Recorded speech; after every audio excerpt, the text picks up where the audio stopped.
Hi అండి. ఈరోజు ఎండు నెత్తళ్ళు వంకాయ కర్రీ చేసుకుందామండి. చాలా అద్భుతంగా ఉంటుంది.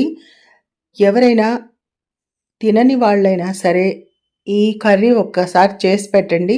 ఇట్టే తినేస్తారు. దీనికి కావాల్సినవి వంకాయలండి. నేను తెల్ల వంకాయలు తీసుకున్నాను. టమాటాలు, వెల్లుల్లి, ఉల్లిపాయ, పచ్చిమిర్చి ఇవి కట్ చేసుకొని పక్కన పెట్టుకోవాలండి. ఇప్పుడు ములక్కాయలు కూడా వేస్తే చాలా బాగుంటుందండి. నూనెలో వేయించి పక్కన పెట్టాను. ఇప్పుడు చింతపండు కూడా కొంచెం తీసుకోవాలండి. ఇప్పుడు టమాటాల్లో అంత పులుపు ఉండట్లేదు కాబట్టి మనం కొంచెం చింతపండు తీసుకుందాం. నూనె కాగాక జీలకర్ర, పచ్చిమిర్చి, ఉల్లిపాయలు, కరివేపాకు, వెల్లుల్లి వేసి పసుపు కూడా వేసి బాగా వేపాలండి. బాగా వేగిన తర్వాత వంకాయ, టమాటాలు కూడా వేసి బాగా మగ్గనివ్వాలండి. మగ్గనిచ్చిన తర్వాతే మనం ములక్కాయలు వేసుకోవాలి. మగ్గింది కదా, ఇప్పుడు మనం ములక్కాయలు వేసుకుందాం. వేయించి పెట్టుకున్నాం కదా, ఆ ములక్కాయలు వేసుకొని బాగా కలుపుకొని కొంచెం సేపు ఉంచిన తర్వాత ఉప్పు, కారం సరిపడినంత వేద్దామండి. ఇప్పుడు చింతపండు రసం పిండుదామండి. మిగతావి ముక్క మునుగా నీళ్లు పోద్దాము. ముక్క ఉడకాలి కదా ములక్కాయ కూడా, అందుకని చెప్పేసి. నెత్తళ్ళు తినని వాళ్ళు ఉంటారు కదా, వాళ్ళ కోసం ఇంతవరకు కూర మొత్తం చేసేద్దామండి.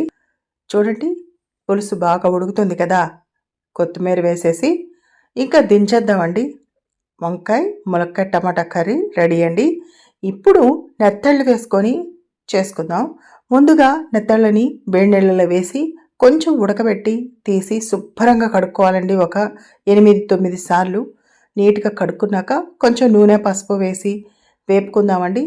ఈ వేపిన దాంట్లో మరి కూర తినని వాళ్ళు ఉంటారు కదా నెత్తళ్ళు, అందుకోసం సగం కూరని ఇందుట్లో వేద్దామండి. ఇప్పటిదాకా వంకాయ టమాటా చేసుకున్నాం కదా, ఈ కూరని ఇందుట్లో వేసి కొంచెం నీళ్ళు పోసి ఉడకపెట్టామంటే ఈ కూర కూడా రెడీ అయిపోతుంది.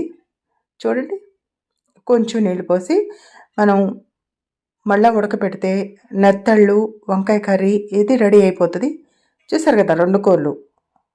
నెత్తళ్ళు తిన్న వాళ్ళ కోసం ముందుగా మనం చేసుకున్న వంకాయ, టమాటా, ములక్కాయ కర్రీ. నెత్తళ్ళు తినేవాళ్ళ కోసం ఈ వంకాయ కర్రీని వేసి కొంచెంసేపు ఉడకపెట్టుకుందాం. నెత్తళ్ళు వంకాయ టమాటా కర్రీ రెడీ.